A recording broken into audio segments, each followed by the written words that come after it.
Danny and Michael Phillippou have seriously upped their game with Bring Her Back, a skin-crawling horror in which grief and trauma permeate every single frame. The duo's breakout debut, Talk to Me, was visceral and energetic. It was scary, but you also felt like they were having a bit of fun playing around in the genre. There's no more goofing around this time. They are bringing the kind of deep-rooted creep factor that you won't easily escape from after the credits have rolled. This one is grim almost from the start, as legally blind Piper, played by Sora Wong, a real find, tries and fails to make friends with a cliquish group of girls at the bus stop. She remains upbeat even as her protective older brother, Andy, played by Billy Barratt, comes to comfort her. It's clear that he's used to watching over her, and that she's used to him doing it. Unfortunately, this moment of sibling closeness is destroyed when they arrive home to find their father dead, face down in a running shower. Social services come swooping in and, before they've even had a moment to process what's happened, attempts to split them up. Instead, Andy and Piper are taken in by Laura, played with absolutely batshit reckless abandon by Oscar nominee Sally Hawkins. Laura seems nice enough, if a bit odd, but it's hard to tell if she's truly weird or just weird to a couple of kids who think all adults are weird. She cares for a disturbingly mute boy, Oliver, played by Jonah Wren Phillips, and once had a blind daughter who died under tragic circumstances. She's either the perfect caretaker to watch over these two or the most imperfect choice that ever could have been made. Given that this is a horror movie, you can probably guess which one it is. Bring Her Back is effective not because it's full of jump scares or grisly acts of violence. I mean, there's plenty of both.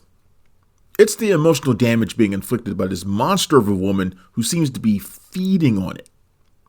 While it's established a cultish, paranormal element that fuels Laura, she's pretty horrible without any of that. The way she plays Piper against Andy, who has a troubled background that's easy to exploit, is ghastly considering how much we know they need one another. I would argue that Bring Her Back doesn't need its most supernatural aspects. The true horrors are the most human, rooted in such overwhelming grief that it's transformational. It's to Hawkins' credit that she manages to make such a vile woman even a little bit sympathetic. But we can see in her the amount of pain she's in. Sometimes, Laura looks as if she doesn't recognize the person she's become, only to give in and do something much worse. Leveling up to match Hawkins are Bring Her Back's youngest stars. Wong, a legally blind actress in real life, and Barratt deliver raw emotional performances that keep evolving throughout the film. Andy, a teenager thrust into the role of guardian to Piper, puts on a brave front as much to convince himself as his sister. That makes it so much more cruel as we see Laura chip away at him, revealing deep wells of insecurity and fear. While certain subplots don't work as well as others, Bring Her Back also does a great job of keeping one of its central mysteries surrounding Oliver's true nature. Why is this cleanly shaven kid being locked away in rooms all by himself? Why is he dressed like a prison inmate? And why does he seem to have an insatiable hunger for pretty much anything? Cinematographer Aaron McCliskey and sound effects editors Lachlan Harris and Lee Yee do a fantastic job of altering certain visual and oral aspects to reflect the viewpoint of someone with impaired vision. This is really effective in helping to establish the atmosphere of dread that Bring Her Back pulls you into. Bring Her Back is a very different kind of movie than Talk to Me, which was such an enjoyable genre favorite that it's getting a sequel. I doubt there will be sequels for this.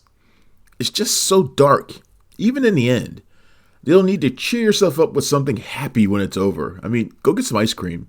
Go pet some kittens or something.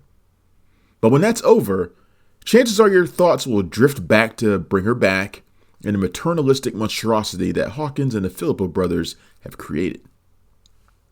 Bring Her Back is in theaters now, and it gets a 4 out of 5. Thanks for checking out the show. If you like what we're laying down, please subscribe to our channel and click the bell to receive notifications for all of our latest stuff.